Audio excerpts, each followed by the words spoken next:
Las guerras del opio a mediados del siglo XIX fueron un momento crítico en la historia de la China moderna. La primera guerra del opio se libró entre China y Gran Bretaña de 1839 a 1842. En la segunda fue de 1856 a 1860. Una China debilitada luchó contra Gran Bretaña y Francia. China perdió ambas guerras. Los términos de su derrota fueron un trago amargo de tragar. China tuvo que ceder el territorio de Hong Kong al control británico, abrir puertos del tratado para comerciar con extranjeros y otorgar derechos especiales a los extranjeros que operaban dentro de los puertos de ese tratado. Además, el gobierno chino tuvo que esperar mientras los británicos aumentaban sus ventas de opio a la gente en China. Los británicos hicieron esto en nombre del libre comercio, sin tener en cuenta las consecuencias para el gobierno chino y su gente. Las raíces de la guerra del opio se encuentran en una disputa comercial entre los británicos y la dinastía Qing china. A principios del siglo XIX, el comercio de productos chinos como té, sedas y porcelana eran extremadamente lucrativos para los comerciantes británicos. El problema era que los chinos no comprarían productos británicos a cambio, solo venderían sus productos a cambio de plata y como resultado, grandes cantidades de plata salían de Gran Bretaña. Para detener esto, la Compañía de las Indias Orientales y otros comerciantes británicos comenzaron a contrabandear ilegalmente opio indio a China, por lo que exigieron el pago en plata. Esto luego se utilizó para comprar té y otros productos.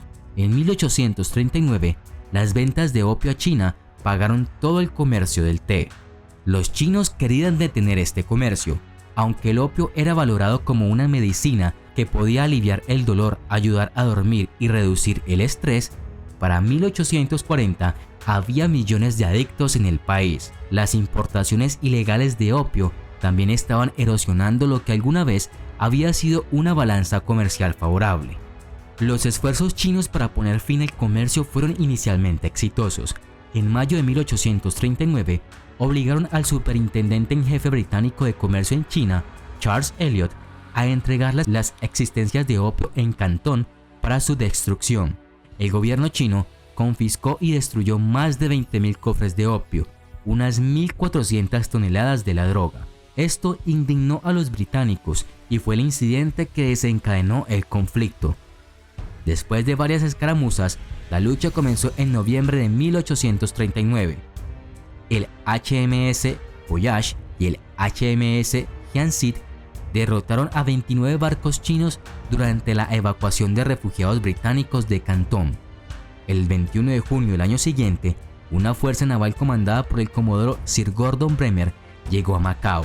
Luego se trasladó al norte a Chusan y el 5 de julio bombardeó el puente de Tin Hai, que luego fue ocupado por tropas al mando del general de brigada George Burrell. Hong Kong fue cedido a Gran Bretaña y los puertos del Tratado de Guangzhou, Amoy, Fuzhou, Shanghái y Ningpo se abrieron a todos los comerciantes.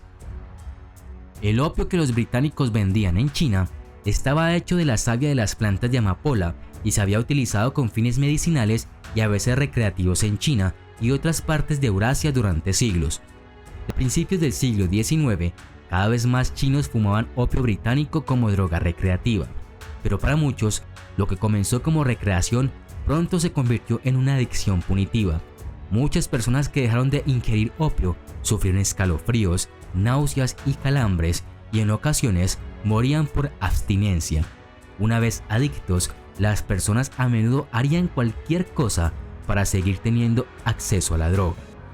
A raíz de esto, personas de todas las clases sociales abrieron, operaron o visitaron negocios donde podían usar esta droga. Estos fumaderos de opio almacenaban la droga y las herramientas para usarla como pipas. Debido a que el opio es un depresor, las personas que lo fuman se sienten somnolientas y prefieren un lugar oscuro para acostarse o recostarse. Los clientes se reclinaban para sostener largas pipas de opio sobre lámparas de aceite que calentarían la droga hasta que se vaporizara, permitiendo al fumador inhalar los vapores. Las almohadas de tela, las mantas y las cortinas generalmente llenaban estos espacios cómodos, pero los clientes a veces usaban almohadas de cerámica o madera para descansar la cabeza. Había fumaderos de opio que reflejaban lo mejor que se podía encontrar en China, con atavios lujosos y asistentes femeninas. Tampoco era raro que los ricos recolectaran y usaran elaborados atavios de opio hechos de materiales preciosos como el marfil y el jade. Para la clase trabajadora había muchos antros de gama baja con muebles escasos. Irónicamente, este problema social no solo prevalecería en China, por el contrario, con la constante inmigración china, los fumaderos de opio se extendieron por el mundo, especialmente a Londres. Una pequeña comunidad china se había asentado en el barrio pobre establecido de Limehouse, un área de pubs, burdeles y fumaderos de opio. Estas guaridas atendían principalmente a marineros que se habían vuelto adictos a la droga cuando estaban en el extranjero. El opio y otras drogas narcóticas jugaron un papel importante en la vida victoriana. En este periodo, era posible entrar en una farmacia y comprar sin receta médica laudano, cocaína y hasta arsénico. Los preparados de opio se vendían libremente en los mercados de las ciudades y del campo. La preparación más popular era el laudano, una mezcla alcohólica de hierbas que contenía un 10% de opio. Los niños también recibieron opiáceos para mantenerlos tranquilos. A menudo se alimentaban a los niños con una cuchara de Godfrey's Cordial, también llamado Mother's Friends, que consistía en opio, agua y melaza y se recomendaba para los cólicos, el hipo y la tos. Se sabe que el uso excesivo de este brebaje resultaba en enfermedad grave o la muerte de muchos bebés y niños. La actitud victoriana hacia el opio era compleja. Las clases media y alta vieron el uso intensivo del laudano entre las clases bajas como un mal uso de la droga. Sin embargo, su propio consumo de opiáceos no se consideraba más que un hábito. En 1888, Benjamin Brown Hall formó la Unión Cristiana para la Separación del Imperio Británico con el tráfico de opio. El movimiento contra el opio finalmente obtuvo una victoria significativa en 1910, cuando después de mucho cabildeo, Gran Bretaña acordó desmantelar el comercio de opio entre India y China.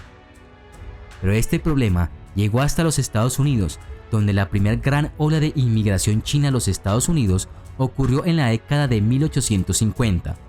Inicialmente, el uso de opio era un hábito estrictamente chino, sin embargo, se extendió rápidamente en popularidad incluso entre los ciudadanos más respetables de Estados Unidos.